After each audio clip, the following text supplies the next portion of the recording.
Shalom mwana wa Mungu, karibu katika tafakari ya neno la Mungu asubuhi ya leo.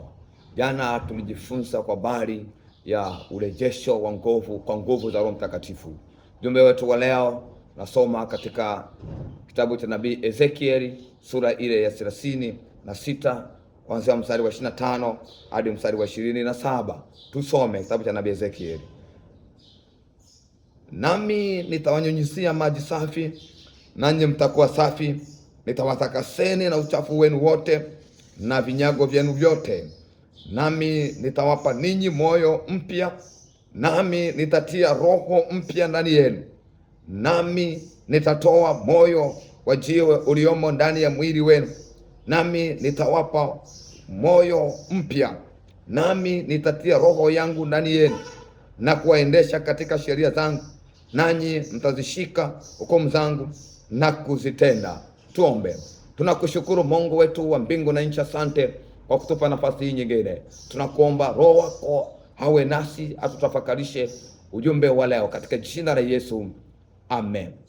Ndugu msikilizaji, kama jana nilivyosema habari ya urejesho wa nguvu za Roho Mtakatifu, tukiwa katika wiki ama katika juma la kuadhimisha ujio wa Roho Mtakatifu kwa kanisa kwenye maisha yetu. Na wiki hii tupo katika ahadi ya Roho Mtakatifu, na Jumapili ndio siku yenyewe kabisa ya kuadhimisha ujio wa Roho Mtakatifu ndani ya kanisa. Ujumbe wetu wa leo ambao tunasoma katika kitabu cha nabii Ezekieli, nataka niseme mambo mawili kwako leo, alafu tuombe. Jambo la kwanza ambalo nataka niseme na wewe ni kwamba Roho Mtakatifu anapokuja ndani mwa maisha ya mtu, maisha ya watu, Roho Mtakatifu anapokuwemo ndani ya maisha ya watu, maisha ya kwako wewe, jambo la kwanza ambalo Roho Mtakatifu anafanya, amesema kwenye kitabu cha nabii Ezekieli, Bwana anasema kwamba atanyunyiza maji safi na kututakasa na uchafu wote na vinyago vyote. Roho Mtakatifu anapokuja ndani yako, anapokuwa ndani ya maisha yako, anakutakasa nia yako, anakutakasa mawazo yako, anakutakasa moyo wako ama nia yako, mawazo yako. Kuna mtu amewaza vitu vibaya tu, kuna mtu anawaza kukataliwa, kuna mtu anawaza kufa, kuna mtu anawaza vitu amejikataa kabisa, kuna mtu anawaza hivyo vitu. Roho Mtakatifu kuja ndani yako, anatakasa hivyo vitu, anaondoa dhambi, anaondoa uovu, anaondoa uchafu wa kila namna na vinyago vyote. Kuna dhambi zingine sio za kwako wewe, dhambi zingine ama tabia zingine chafu sio za kwako wewe, ni za kutumwa, ni za kulisi. Yaani kuna tabia inakulazimisha wewe uitaki, inakulazimisha. Kuna dhambi inakulazimisha wewe uitaki, inakulazimisha, unajikuta sio tena hiyo dhambi. Roho Mtakatifu anapokuja kwako, anasafisha hizo dhambi zote, anasafisha na vinyago vyote. Kama ni roho za ulisi, za kimaagano, anaondosha ndani yako, anaondosha kabisa, unakuwa safi. Amesema atanyunyiza maji. Mimi nataka nikusi kwamba wiki hii hakikisha Roho Mtakatifu anakunyunyizia maji yake ya uzima, maji yake ya utakaso. Jambo la pili, anapokuja ndani yako Roho Mtakatifu, anapokuja ndani yako, anaondosha kila kitu kisichotokana na Mungu.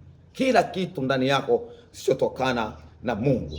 Amesema nami nitawaendesha katika sheria, nitatia roho yangu, roho mpya ndani yenu, nitawaendesha katika sheria zangu.